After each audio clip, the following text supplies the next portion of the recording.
কিছুক্ষণ পরে সেখানে স্নো হোয়াইট এন্ট্রি নেয়। সে তার প্রাসাদের সবাইকে এক জায়গায় করে, কারণ সেই ছোটবেলা থেকে সে এদের সাথেই বড় হয়েছে। প্রতিটা মানুষ তাকে দেখে সাহস ফিরে পায়। সবাই একসাথে প্রাসাদের দিকে এগিয়ে যায়। সেখানে এবার রানীও বাইরে বেরিয়ে এসেছিল। স্নো হোয়াইট তার কাছে নিজের রাজ্য ফিরিয়ে দিতে বলে। তখন রানী তাচ্ছিল্য গলায় বলে, তাই তোমার রাজ্য ফিরিয়ে দিতে হবে?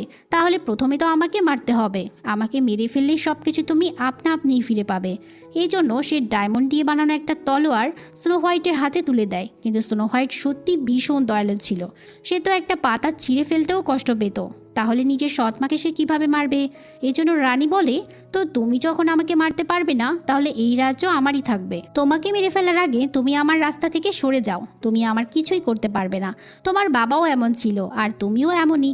এরপর সে তার গার্ডসকে স্নো হোয়াইটকে মেরে ফেলার অর্ডার দিয়ে দেয়। গার্ডস তাকে মারতে গেলে স্নো হোয়াইট বলে, তোমরা সবাই মিলে আমরা একটা পরিবার ছিলাম। কতই না কষ্টে তোমাদের জীবন যেত, তাও তোমরা সবসময় তোমাদের রাজার ব্যাপারে কত লয়াল ছিলে। তাছাড়া সেই ছোটবেলায় তোমাদের সবার সাথে আমি খেলেছি। সেই তোমরা এতটা খারাপ কিভাবে হলে? কিভাবে তোমরা কোনো নিরপরাধ মানুষকে মারতে পারো? দেখতে দেখতে সেখানে থাকা সব মানুষ স্নো হোয়াইটের সাইড নিয়ে নেয়। যদি এতদিন তারা এই শয়তানের রানীর জন্য লয়াল ছিল, কিন্তু এবার স্নো হোয়াইটের কথা শুনে তারা নিজেদের পুরাতন রূপে ফিরে আসে। মানে সেই পুরাতন দয়ালু খুবই সুন্দর একটা রাজ্য, যেখানে কখনো কারো জীবন নেওয়া হতো না। এই সব কিছু দেখে রানী তখনই সেই তলোয়ারটা দিয়ে স্নো হোয়াইটকে মারতেও যাচ্ছিল।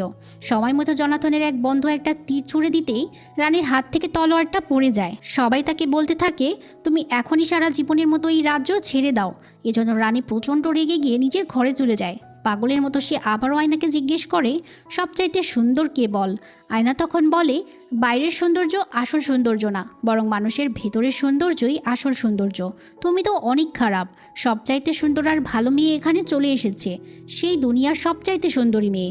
এই কথায় রানী সেই আয়নাটা ভেঙে দেয়, কিন্তু যেই সেই আয়নাটা ভেঙে ফেলে, সাথে সাথে তার নিজের শক্তিও শেষ হয়ে যায়।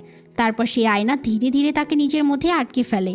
স্নো হোয়াইট যতক্ষণে সেখানে এসেছিল, ততক্ষণে রানী পুরোপুরি আয়নার ভিতরে গায়েব হয়ে গিয়েছিল। এবার সবাই তাদের আসল রানীর সামনে মাথা ঝুঁকিয়ে দেয়, অর্থাৎ তাদের পরবর্তী রানী হলো স্নো হোয়াইট। স্নো হোয়াইট তার রাজ্যটাকে আবার আগের মতো করে ফেলে। সবাই আবারও সেখানে সুখে শান্তিতে বসবাস করতে থাকে। এখানে সবাই সবার সাহায্য করে, এমনকি কোনো খারাপ কিছুই এই রাজ্যে ছিল না। জনাথনও এখানে স্নো হোয়াইটের সাথে থাকতে শুরু করেছে। তাছাড়া সেই 7 বামনও এই রাজ্যে চলে এসেছিল। সেই সাথেই সুন্দর ম্যাজিক্যাল গল্পটাও এখানে শেষ হয়ে যায়। তো কেমন লেগেছে কোনো টুইস্ট ছাড়া বইয়ের মতো করে এই আসল মুভিটা?